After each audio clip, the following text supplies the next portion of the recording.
Bismillahirrahmanirrahim. Assalamualaikum warahmatullahi wabarakatuh. Selamat malam.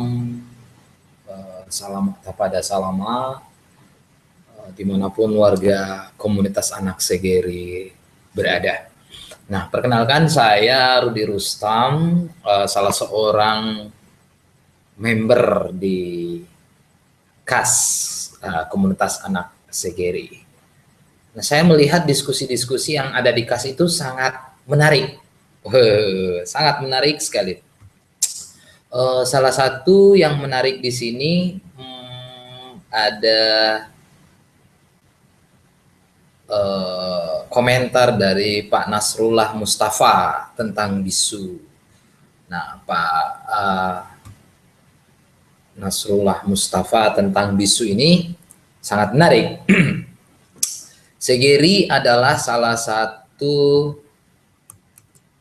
kecamatan yang ada di Pangkep yang berjarak 70 km dari Makassar.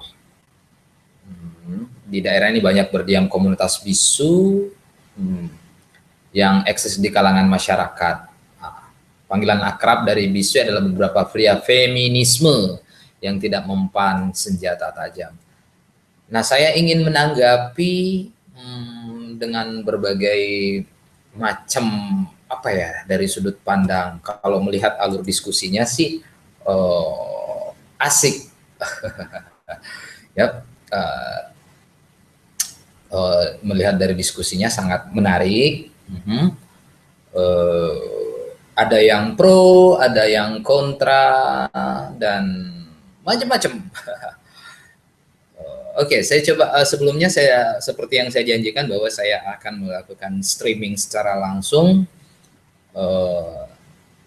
dengan teman-teman yang ada yang aktif di diskusi ini. Nah, saya mengucapkan selamat malam dulu untuk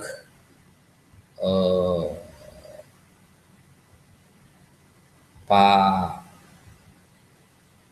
Nasrullah Mustafa, Om. Terima kasih. Saya mengucapkan selamat malam yang sudah bikin status. Kemudian selamat malam juga untuk Irsan Pratama, Muragabatullah Al-Andalusia, terus Muhammad Sabir yang sudah colek-colek saya yang dari tadi. Nadinda, apa kabar? Handi Nathanael, selamat malam juga buat Anda. Dan Muragabatullah, siapa lagi ini yang ikut? Ada Ersa Petong, ada Basri Tosegeri, dan Ersa Petong, siapa lagi? Ada Segeri Outfit City, keren, luar biasa. Ini ada 85 komentar sih. Kita mulai dari mana ya diskusinya? Nah, kalau kita lihat sih sebenarnya kita mulai dulu pandangan umum tentang bisu itu sendiri. Nah, saat ini ketika kita bercerita soal bisu, maka yang ada di benak kita adalah waria-waria, calabai, bencong, ataupun apapun lah namanya, yang kemudian punya kekuatan kebal, tidak mempan senjata tajam. Ya, seperti itu tuh. Tapi kalau kita mentrace lebih jauh bahwa bisu-bisu pada zaman dulu, saudara Sauri Gading sendiri yang bernama Wetan Driabeng, saudara perempuan Sauri Gading Wetan Driabeng itu adalah seorang bisu. Nah, jelas-jelas dia adalah seorang perempuan. Terlepas ini adalah mitos, mitologi, atau sejarah. Tapi kita tidak mau melihat dari situ. Kita ingin berdiskusi yang lebih jauh. Bagaimana sih sebenarnya pandangan dan eksistensi bisu itu sendiri? Pertama-tama kita harus paham bahwa ketika kita bercerita soal sejarah, budaya,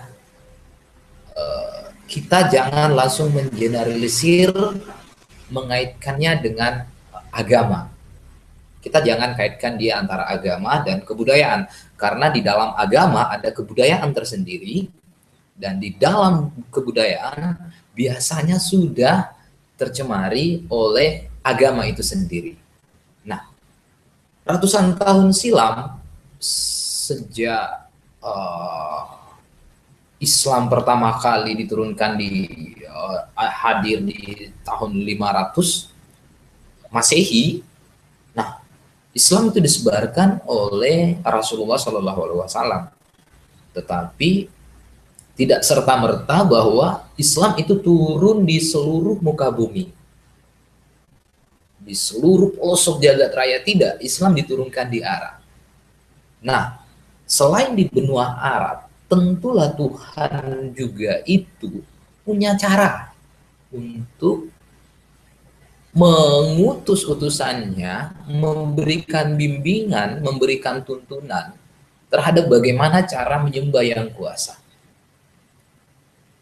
Nah, Islam sendiri hadir di Sulawesi Selatan itu secara resmi 1648 Masehi, 400 tahun lalu kurang lebih.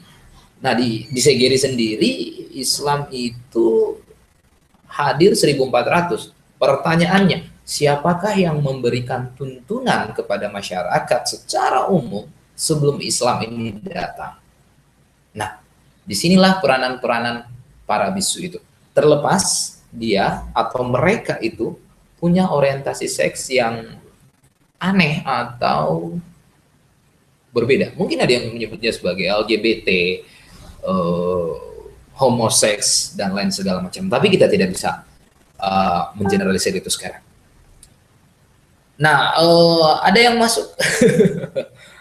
Terima kasih.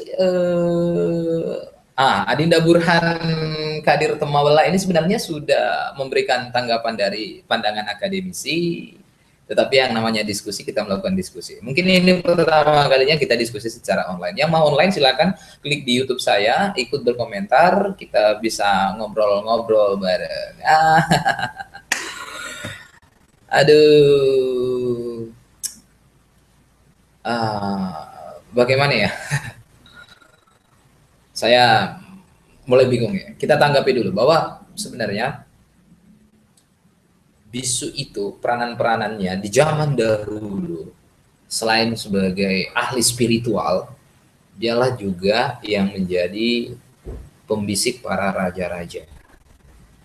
Nah, kalau sekarang kemudian kita mau mengatakan bahwa bisu itu tidak lagi Islami dan tidak lagi sepadan dengan Islam, perbuatan syirik, mungkar, dan lain segala macam, perbuatan-perbuatan ingkar. Nah, itu sah-sah saja menurut saya. Menurut saya itu sah-sah saja, sangat sah sekali. Tergantung dari persepsi kita melihatnya seperti apa. Membiarkan kemungkaran di depan mata, misalnya begini, para calabai waria adalah perbuatan yang mungkar.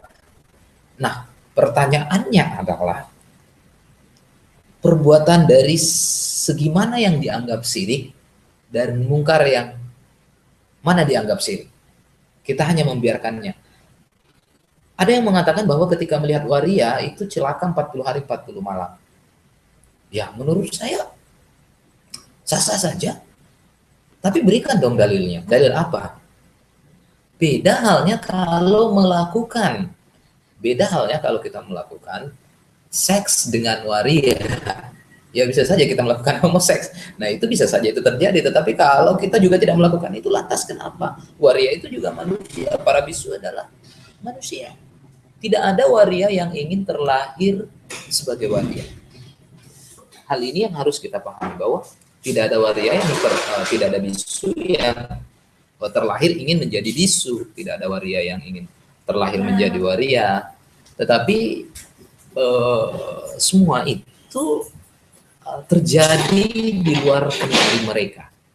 Nah, teman-teman di sini harus paham bahwa hal ini bukan di luar kemampuan para waria tersebut. Nah, saya juga ingin menekankan kembali bahwa kita sebenarnya terlalu picik pemikiran kita, terlalu sempit ketika kita mengatakan mengeneralisir ini perbuatan syirik. Tunggu dulu. Sebelum adanya Islam yang memberikan tuntunan untuk menyembah yang maha kuasa, yang maha pencipta adalah para bisu. Setelah datangnya Islam, kemudian ini menjadi sebuah tradisi.